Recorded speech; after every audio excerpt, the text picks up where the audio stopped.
को चला है हमारे खास कार्यक्रम दिल्ली के दंगल का। आपके साथ आज हम बात करेंगे इस चुनावी दंगल की, जिसमें बताएंगे कि नगर निगम में हमारे राजनीतिक दल जनता के बीच में पकड़ मजबूत कर रहे हैं, कौन कौन से मुद्दे लेकर इस बार जा रहे हैं। एक बार फिर से राजनीतिक दलों ने जनता के बीच में जाना शुरू कर दिया है। कौन किस पर कितना भारी होगा, जनता किसके सर सजाएगी जीत का ताज, कौन होगा एमसीडी पर काबिज। चुनाव से जुड़ी हर बड़ी खबर हम दिखाएंगे आपको, क्योंकि चुनाव मतलब टोटल न्यूज। तो चलिए शुरुआत करते हैं हमारे खास कार्यक्रम दिल्ली का दंगल की।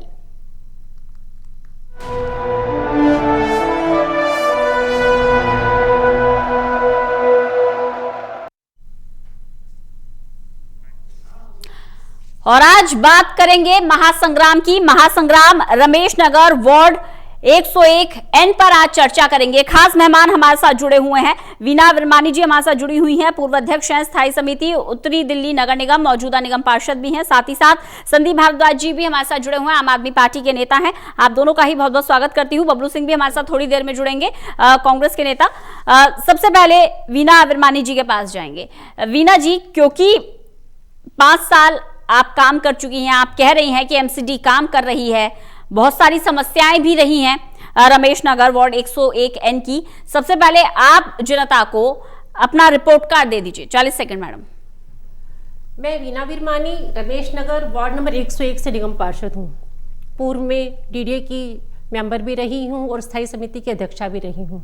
वार्ड के अंदर जब मैं अप्रैल 2017 में निगम पार्षद बनी, तो उसके बाद मैंने सबसे पहले तो जून के अंदर ही जून जुलाई के अंदर अपने क्षेत्र के अंदर सारी जो लाइट्स थी उसको एलईडी में कन्वर्शन कराया। उसका लगभग 4,500 लाइट जो हमने एलईडी में उसमें चेंज कराई, और जिससे 50 करोड़ रुपए वार्षिक बचत होती है।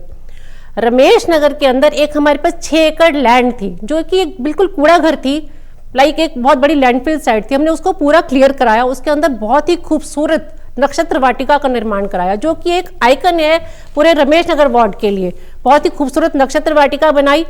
हमने अपने वार्ड के अंदर इतनी 1100 गाड़ियों के लिए पार्किंग की व्यवस्था कराई, क्योंकि आज पार्किंग का एक बहुत बड़ा विषय देश के अंदर और दिल्ली के अंदर हमने 1100 गाड़ियों के लिए पार्किंग की व्यवस्था कराई है। विभिन्न क्षेत्र में आपको बाद में बताऊंगी। पार्किंग बन चुकी है, पार्किंग बन चुकी है। रमेश नगर का हमारे कम्युनिटी सेंटर है, उसके अंदर हमने उसके प्रथम तल के ऊपर अपने सीनियर सिटीजन्स के लिए एक हॉल रखवाया, ताकि सीनियर सिटीजन वहां आके अपना टाइम स्पेंड कर सके, खेल सके, कैरम वगैरह जो भी लोगों की आवश्यकता होती है वो कर सकते हैं। हमने एक बर्तन बैंक का निर्माण कराया। आपको पता है कि दिल्ली के अंदर किस तरह से पिछले समय पे हम दिल्ली और पूरे देश के अंदर प्लास्टिक का जो यूज बढ़ता जा रहा था, उसके अंदर एक बहुत हैजर्डस सा एक क्रिएट हो जा रहा था प्रॉब्लम सा। तो हमने एक बर्तन बैंक का निर्माण कराया है, जिसके अंदर हम लोगों ने स्टील के बर्तन सब रखे हैं, और हमारे समाज में सोसाइटी के अंदर हम सब लोगों के अंदर ये एक मैसेज हमने डाल दिया था कि जिसको भी वो बर्तन लेने हैं वो वहां से आकर फ्री में निःशुल्क, उसकी कोई सेवा नहीं थी, आकर ले सकते हैं। हम लोगों ने कपड़े के थैले बनवाए और अपने क्षेत्र में बांटे, मास्क बनवाए। मिलाकर फोकस आपका साफ सफाई पर रहा है। बिल्कुल, लेकिन क्योंकि मेरा प्रथम कर्तव्य है वो। जी संदीप जी, ये तो 5 साल में अपना काम बता दिया, लेकिन 5 साल में कौन से ऐसे काम है जो नहीं किए? पहले तो मैं इनके जो काम बताए हैं उसी की बात कर लेता हूँ। जिस लैंड की बात कर रहे हैं कि जहाँ पे पार्किंग बनाई है, वहाँ पे 2000 रुपये पर कार के वहाँ पे चार्ज किए जाते हैं, जबकि वो बिल्कुल फ्री होनी चाहिए थी, जिससे कि वहाँ के क्षेत्रवासी मोहल्लेवासी परेशान है। वो नाले पे लेंटर डला था और उसकी पार्किंग की बात कर रहे हैं। और दूसरा जो कम्युनिटी सेंटर की बात कर रहे हैं, आज भी वहाँ पे पूरी गंदगी रहती है। उस कम्युनिटी सेंटर के बाहर जो है आज भी रेडियो की इंक्रोचमेंट है, जो दूर नहीं कर पाए। हाँ, एक रूम जरूर बनाया इन्होंने सीनियर सिटीजन का, उसके भी शीशे टूटे हुए और शीशे और गंदगी हुई पड़ी है, वहाँ पे शौचालय भी गंदे होते हैं। तीसरी इन्होंने बात करी कि जो इन्होंने बर्तन बनाए हैं, वो बर्तन पता नहीं किसके यूज में आते हैं, शायद इनके अपने ही खाने पीने के काम में आते हैं, और वहाँ पे किसी सोसाइटी को कोई फायदा नहीं है। और जो इन्होंने थैले की बात करी, वो थैला जरूर ये चुनाव के अंदर भी, पीछे चुनाव हुए थे तो वहाँ पे जरूर अपनी फोटो लगवा के वो बांट देते हैं, और कोई काम नहीं किए। और दिल्ली नगर निगम पूरी तरह से पिछले 14 साल से काबिज है बीजेपी के इसमें निगम पार्षद, और पूरी तरह से ये फेल है। इन्होंने शहर को गंदा कर दिया है। और हम बात करें अगर इनके काम है सफाई के, सफाई बिल्कुल होती नहीं है। बरसाती नाले सिर्फ कागजों में साफ होते हैं, और बरसाती नालों के शॉर्टकट के लिए ये क्या करते हैं, जहाँ पे पानी गलियों में भर जाता है उसको क्या करते हैं कि ये सीवर की लाइनों में जरूर ये उसको जोड़ देते हैं, और कुछ काम नहीं करते हैं। यहाँ तक कि सड़कें बनाना तो दूर की बात है, सड़कों की रिपेयर तक भी ये करते नहीं हैं।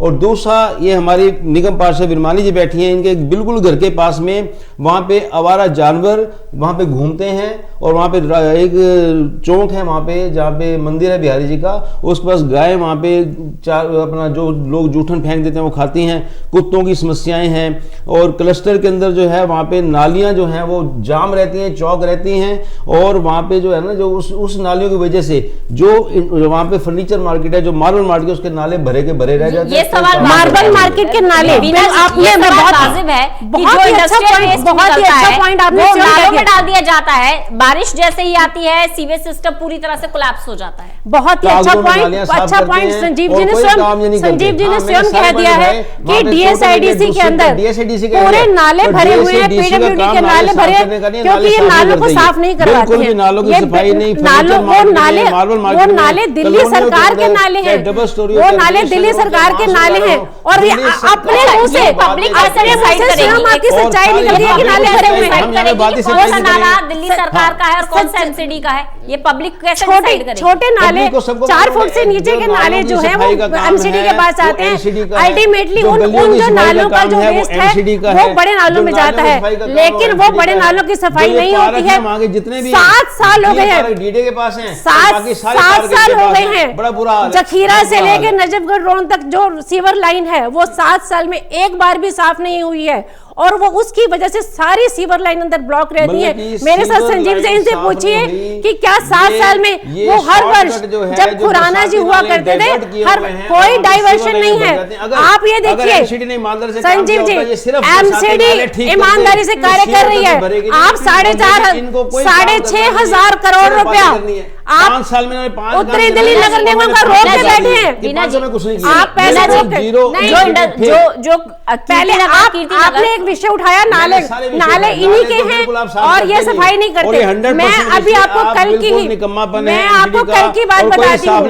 कल जवाहर कैंप के अंदर मैं स्वयं अपनी एमसीडी का जेट मशीन लगाकर सफाई करा के आई हूँ। संदीप जी सफाई नहीं होती है, सफाई नहीं होती है, वो दिल्ली देख रही है। सफाई नहीं होती है वो दिल्ली देख रही है, लेकिन राज्य में आपकी सरकार है, आप कोऑपरेट क्यों नहीं करते हैं, सफाई करवाते क्यों नहीं है? हम तो कहते हैं हम 100% आप वार्ड के ऊपर बात करिए ना, मार्केट के नालों की बात करते हैं, जो ये बात करते हैं वहाँ पे फर्नीचर मार्केट नाल जो डीएसडीसी है वो साफ करवाता है, वो हम ही साफ करवाते हैं। जब डेंगू का सीजन आता है इनके स्वास्थ्य कर्मचारी वहां होते हैं, वो पीडब्ल्यूडी डिपार्टमेंट अपनी गाड़ियों से हमें छिड़काव कराते हैं। पीछे कोरोना काल आया, हमने वहाँ पे पूरी वहाँ पे सैनिटाइज हम करवाते हैं। हम तो कॉपरेट को तैयार हैं, लेकिन ये काम करने के इच्छुक नहीं है, ये काम करने के इच्छुक नहीं है और उसका एक ही कारण है एमसीडी का भ्रष्टाचार। बीजेपी की एमसीडी पूरी तरह भ्रष्टाचार में डूबी हुई है। ये वो लेंटरों के पैसे खाते हैं, नोट गिनने में लगे रहते हैं और कामों पे इनका ध्यान बिल्कुल भी नहीं है। हम तो कॉपरेट करने को तैयार है, पूरी जनता कॉपरेट करने को तैयार है।